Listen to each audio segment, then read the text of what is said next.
السلام عليكم ورحمة الله وبركاته أخياري كسر دوادا ما أنت واكل كني سدحات أيام هذا تنقص طورنا وحندق دقوق هذلنا وحنوجنا هاي ما أنت شلي هاي إن أبي أحمد رئيس الوزراء هاي توبيا دي أسكت دورتي إن ما ركته هدول كوروني هاي وسودا يم حابيس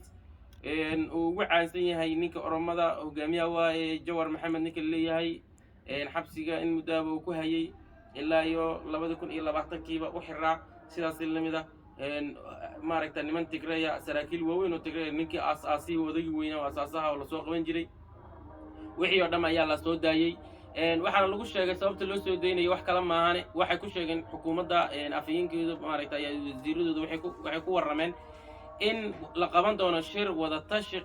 maaragta qarana ama maaragta dib u heshiisiin qarana laakiin kama soo qayb geli doonaan baa la yiri nimanka tigreeyga ah wax maaragta ilaa iyo maaragta dawlad la ku run yahay sababtoo ah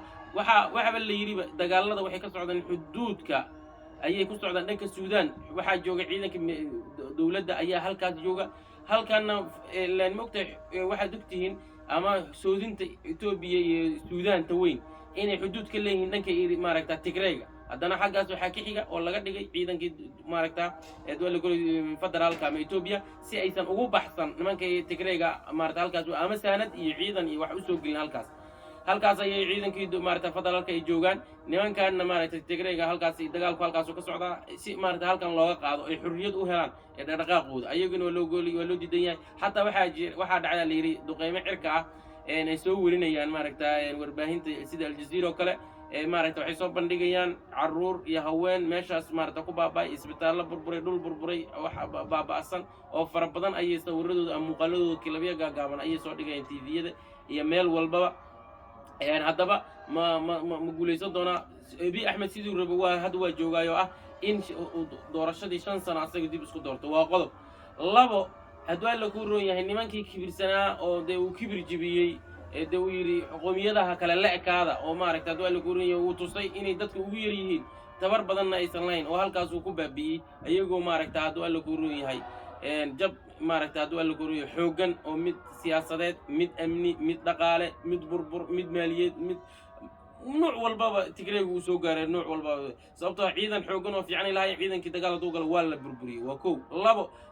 fariistamihii iyo meelihii haysteen magaalooyinkii waa burbursan yihiin saddex ilaa hadeertan dadkooda waxa laga soo warinayaa joocaan iyo gaajo iyo maaragta hadwa la kuriyo cudurro iyo nafaqa darro iyo hadeertan uu sii gudbeen maaragta heerka ugu dambeeyo ah hadwa la kuroon yahay maaragta xaaladii ugu dambeysay ah hadwa la nafaqa darradii iyo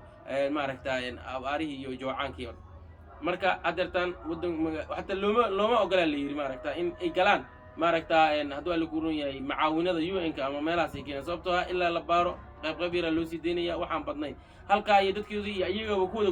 go'doonsan yihiin shirka wada tashigana maaragta dib u heshiisiinta qaran oo Abiy Ahmed ku dhawaaqana ayaga hadeertan looma fadhiyaba oo maaragta wax hadeertan ayagu u taagan maba jiraano ilaa ay hadeertan ayagu jilcin baa lagu sii wadaayo markay aad iyo aad isku duleeyaan ayaa maaragta waana sidaas siyaasadda Itoobiya ka jirto ah ninka madaxda ka ah meeshaas ayaa inta kala duleeysta waad noogtii 27 sano inay duleysanayeen Tigray qoomiyadaha kala gedisan Itoobiya ku nool iyo qoomiyada Soomaaliyeed meel walba ay ku dhaqantaba inay duleysteen cid walba ogtahay Abiy Ahmedna tabta ayuu hayaa wassalaamu calaykum waraxmatullaahi wabarakaatuh